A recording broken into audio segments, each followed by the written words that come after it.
Olá, eu sou o professor Pietro Dolci, coordenador e professor no mestrado em administração da Unisc. Estou aqui com o professor Flávio Brambila, coordenador adjunto, para mais um episódio do PPGA Cast. Nosso podcast é um bate-papo informal sobre temas relacionados à gestão. Nosso episódio anterior, conversamos sobre o processo de cocriação da marca do ecossistema local de inovação de Santa Cruz do Sul, o Convero em Santa Cruz. Neste episódio, vamos conversar sobre um projeto que está sendo desenvolvido no PPGA, sobre aprendizado organizacional, novas competências gerenciais e desafios tecnológicos para as empresas. Nossa conversa será com o professor da Unisc e do PPGA, Heron Begnes. Então, muito obrigado, professor. Meu obrigado pelo convite, Pietro, Flávio. Estamos aí para essa conversa, esse bate-papo. Seja bem-vindo, Heron. Muito bom ter aqui conosco, né, colega do PPGA. E temos algumas questões, vamos conversar um pouco, né, sobre os projetos. E eu queria entender um pouco desse teu projeto de pesquisa, né, quais são as motivações que levaram à elaboração desse projeto, né, e os propósitos do desenvolvimento desse tema. Então, Flávio e Pietro, o que nos motivou foi basicamente os efeitos da pandemia, né? Porque os negócios tradicionais, especialmente pequenos negócios, né, relacionados especialmente a varejo, aqui na região, especialmente Santa Cruz, são modelos bastante tradicionais de negócios. Então, quando vem a pandemia, ela mexe com essa estrutura, né? E coloca alguns desafios de ordem tecnológica para esses modelos de negócios tradicionais, ou seja, empresas que não estavam acostumadas a tratar com questões tecnológicas, trabalhar com e-commerce ou até mesmo com as mídias sociais, né, elas acabam de uma hora para outra frente, né, expostas a essa nova realidade, por conta da pandemia, das restrições, enfim, os lockdowns, etc. Então, isso gera um processo de aprendizado do gerencial que vai, ou espera-se, né, que mude o modelo de negócios na medida que passam a incorporar essas tecnologias, as mídias sociais, nos seus modelos tradicionais de negócio. Então, você tem uma mudança aí de paradigma, né? Ou seja, você tem uma aceleração no desenvolvimento das empresas locais. Então, o nosso projeto ele tenta entender o que aconteceu, né? Dizer, como é que foi esse processo, quais foram os aprendizados que foram gerados a partir dessa exposição, né, forçada pela pandemia a uma nova realidade social e tecnológica. E o que são essas novas competências gerenciais? O que está sendo considerado como essas novas competências gerenciais no projeto? Essas novas competências gerenciais estão relacionadas especialmente a capacidade, né, a competência de você verificar quais são as tecnologias que servem ao teu modelo de negócio, né, e como adaptá-las ou incorporá-las no teu cotidiano, né, empresarial. Ou seja, nem todas as tecnologias servem a todos os modelos de negócios, né? Então, uma forma de aprendizado é esse, né? Encontrar, ou seja, os caminhos que vão levar aos melhores resultados. Então, alguns atalhos a gente pode identificar, né?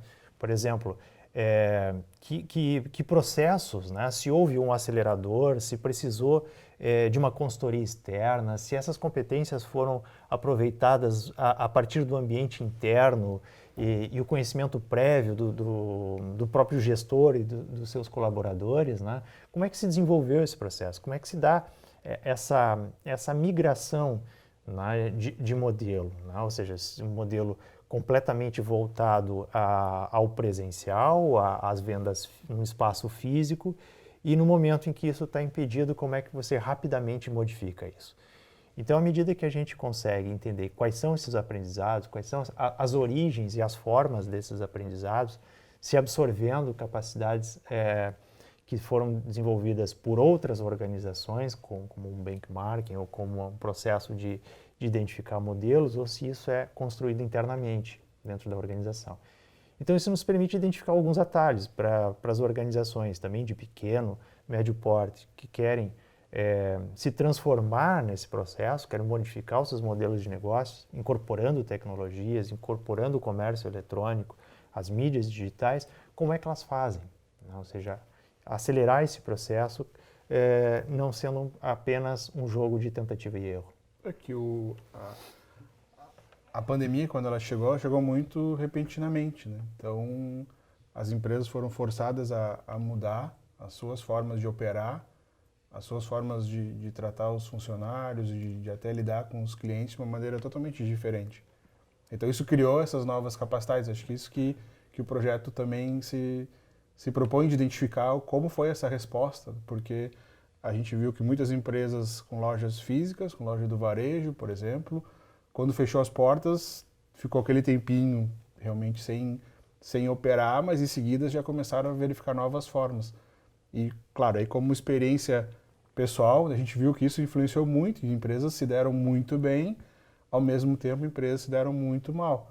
Então, acho que um dos objetivos do projeto também é entender isso, como é que essas empresas que se deram bem conseguiram responder melhor a essas mudanças tão repentinas que foi para todo mundo. E o que nós pesquisadores conseguimos entender e ver o que elas aprenderam, o que elas mudaram, como elas reagiram a isso para até a gente conseguir auxiliar outras empresas para enfrentar novas crises, enfrentar novos problemas. Claro, nós não queremos mais uma pandemia, né?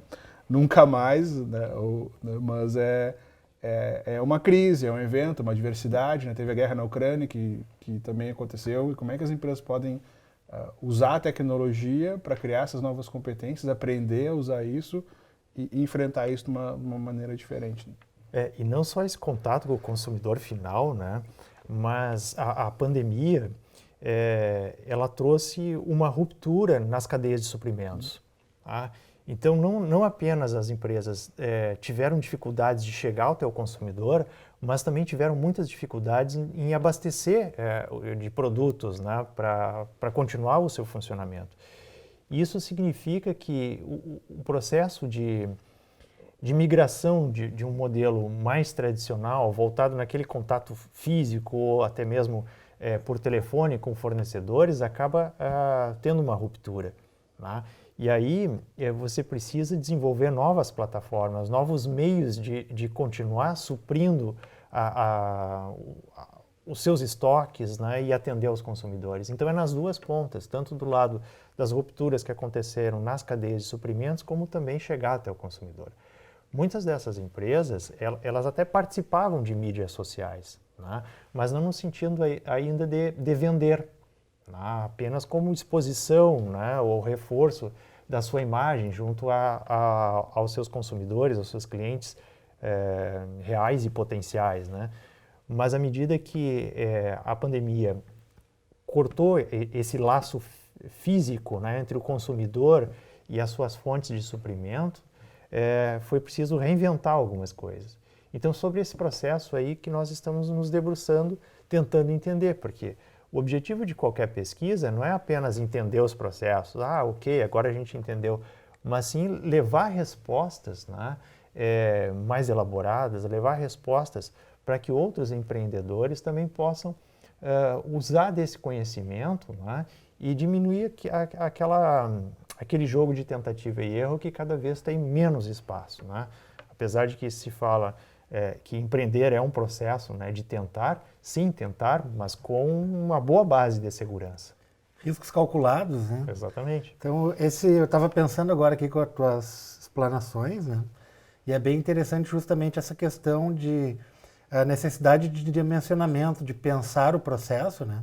Isso não quer dizer não correr riscos, nem não entrar em terrenos, né, ainda não conhecidos pela empresa, mas sim fazer uma boa leitura da capacidade dessa empresa, da capacidade real, né, de ferramentas possíveis, né, não arriscar em ferramentas muito complexas que estão fora do alcance financeiro e organizacional, né, de estrutura organizacional.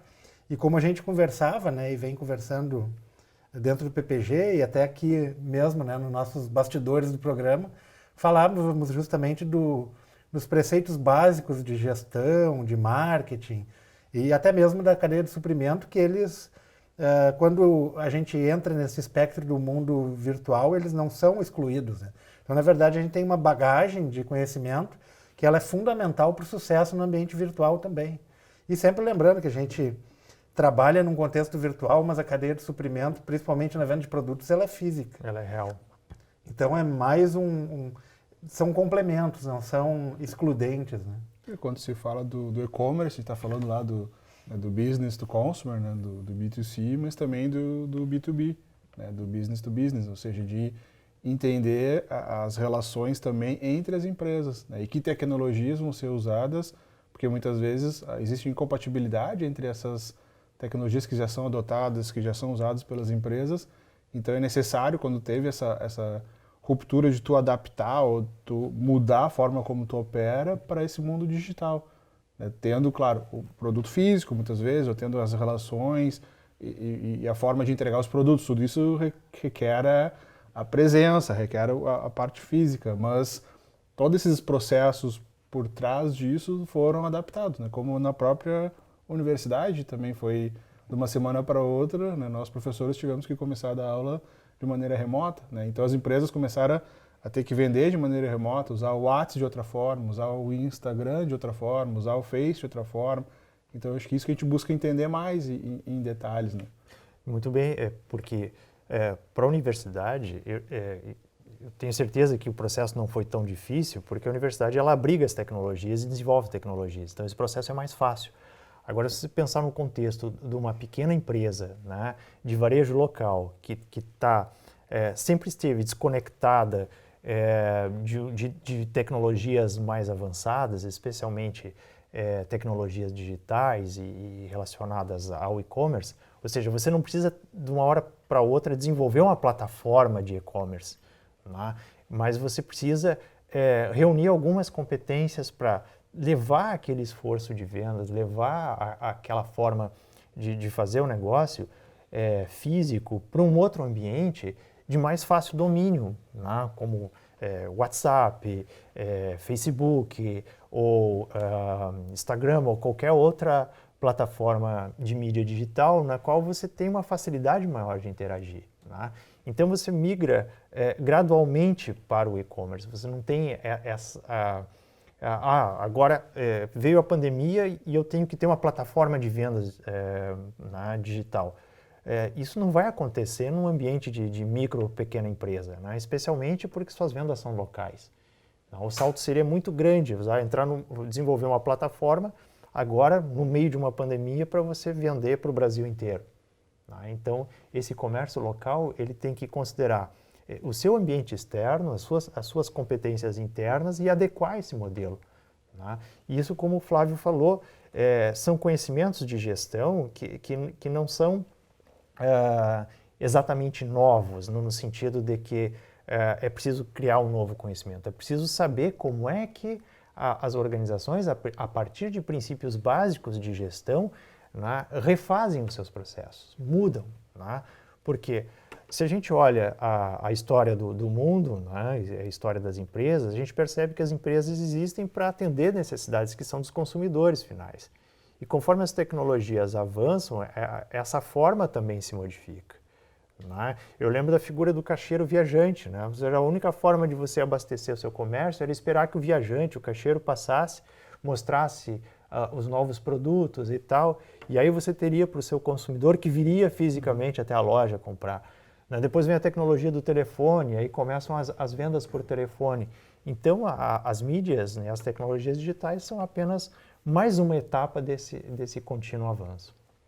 É bem interessante até, falando em matéria de regional, né, Santa Cruz do Sul, Rio Grande do Sul, Brasil, né, para situar bem, durante o processo da pandemia a gente conseguiu acompanhar toda essa evolução, né?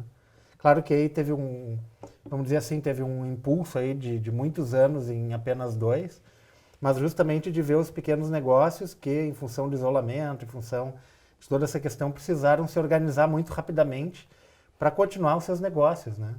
E aí o que a gente percebeu? Que não são soluções mirabolantes, de alto custo, mas sim as ferramentas disponíveis e gradualmente foram trabalhando. Eu particularmente fiz esse esforço, né, como cara da área de marketing, fui acompanhando, peguei algum segmento lá, pizzarias, e acompanhei, né, o passo a passo, quais que entraram, por exemplo, nos aplicativos, ou desenvolveram aplicativos próprios, ou WhatsApp, ou ferramentas gerenciais, né, de acesso amplo, e gradualmente foi se vendo, né, esse movimento e essa aprendizagem, em função até mesmo de sobrevivência de mercado naquele momento, né. A lição, acho que fica desse aspecto da tecnologia nas aulas, no mercado, é justamente o que elas podem oferecer, né? E como uma alternativa ou como complementos, né? Não, jamais vão acabar com a questão do ponto de venda, isso é uma cultura forte do tátil, dos pequenos negócios, mas a virtualização ela complementa em momentos de pressa, de urgência, ou simplesmente pela comodidade também, né? É que em muitas empresas também que tinham essa resistência de adotar algum tipo de tecnologia, ou que não tinham adotado antes, foram forçadas a adotar, né, ou adotava e vendia pelo WhatsApp, vendia pelo Insta, vendia de outra forma, ou iam ter que abandonar o mercado, né? Como muitas aconteceram mesmo adotando isso, mas em função de gestão, né, como o senhor Heron falou, de como gerenciar, como é que eu enxergo isso, como é que eu entendo esse momento, como é que eu uso tecnologia, porque muitas empresas também acredito que só adotar a tecnologia vai resolver todos os problemas. Mas não, tu tem que pensar qual é o efeito que essa tecnologia vai ter. Claro que agora teve uma força externa muito grande, que foi a pandemia, mas tu tem que capacitar teus funcionários, né? Quanta experiência nós tivemos de ter que lidar com algumas empresas através de alguma tecnologia e as pessoas do lado de lá não estavam preparadas para atender ou atenderam de uma forma, né, que deixou aquém do que a gente gostaria. Mas e não porque não usaram a tecnologia, mas sim porque talvez não foram capacitadas, né? Então, existe essa necessidade que, né, como o senhor falou também, de acelerar esse processo. Em 2 anos a gente viu que muitas coisas no setor bancário, né, no varejo, em vários setores, na própria educação, vários setores evoluíram muito, tiveram que se adaptar, mas tiveram uma evolução muito grande em função dessa necessidade. Tecnologias que talvez fossem usadas só daqui a algum tempo, ou serem potencializadas daqui a algum tempo, em 2 anos foi muito forte, né? Várias empresas cresceram, aquelas que conseguiram aprender isso, eu acho que isso que a gente quer tentar identificar, né? Aquelas que permaneceram no mercado, que conseguiram enfrentar isso da melhor forma, mas o que elas aprenderam, o que ficou de legado, o que ficou que pode ser usado, né? Depois a gente ter os resultados da pesquisa e mostrar quais são esses elementos do aprendizado e dessas novas tecnologias, dessas novas capacidades, como isso foi articulado para elas permanecerem. Exato. O que eu preciso desenvolver internamente, o que eu preciso buscar fora, né? As tecnologias estão aí, a gente convive com elas e elas nos apresentam oportunidades de aprendizado, né? Então, são essas oportunidades que vão se converter em estratégias, né, de expansão ou de sobrevivência no mercado. Especialmente algumas empresas, já no estudo prévio, mostraram que elas tiveram um impulsionamento a partir da migração do ambiente exclusivamente físico para as mídias digitais ou e-commerce, né? Então, são aprendizados que a gente precisa entender, né? E extrair daí as contribuições para que outras empresas possam seguir esse mesmo caminho de maneira mais assertiva. E até o próprio aprendizado na área de marketing, né? Porque essas empresas, mais ou menos todas, tinham o mesmo acesso às mesmas tecnologias, às mesmas coisas. Como é que umas se sobressaíram, como é que umas conseguiram atender o mercado, né? Claro que teve um esforço grande dessas empresas menores, mas como usar as redes sociais, as mídias sociais, para se beneficiar, para conseguir fazer mais vendas, converter isso em realmente mais vendas, de concretizar lá no final através dessas novas tecnologias, né? Essa questão de equacionar ferramentas também é muito importante, né? A empresa ela tem que ter consciência do que faz em cada ferramenta e não dar um salto de fé, vamos dizer assim, em todas as ferramentas que existem como se fossem autogerenciáveis. A gente tem que planejar todo o abastecimento dessa mídia, dos canais de contato para não ficarem os clientes desamparados, né? Tem que ter resposta rápida, um conteúdo, né? Tem que ter essa construção também, né? Com consciência da mensagem. É diferente do ponto de venda que se consegue rapidamente ajustar, né? A mídia social, a mídia digital, ela tem um impacto muito forte, muito rápido. Então, um erro ele pode ser propagado muito rápido e atrapalhar bastante a estratégia da empresa, né? Assim como a negligência, por exemplo, ter lá muitos canais de atendimento e alguns estarem negligenciados, com dificuldade de resposta, que não atendam ao consumidor, né? Ao cliente que busca a informação. Então é melhor dar passos aí concretos, né? Conscientes e bem estruturados, ter um dimensionamento adequado do que se pretende nesses canais. Então, acho que a gente teve um ótimo bate-papo, uma ótima conversa aqui. Muito obrigado, senhor Heron, por aceitar o convite e falar um pouquinho desse projeto, né, que eu e o professor Flávio também estamos envolvidos, né, então nós agradecemos muito a presença, né, muito obrigado por ter aceitado e ter vindo aqui conversar, obrigado professor Flávio também pela parceria, né, então nós vamos encerrando nosso terceiro podcast, né, então fiquem ligados para o próximo episódio. Muito obrigado.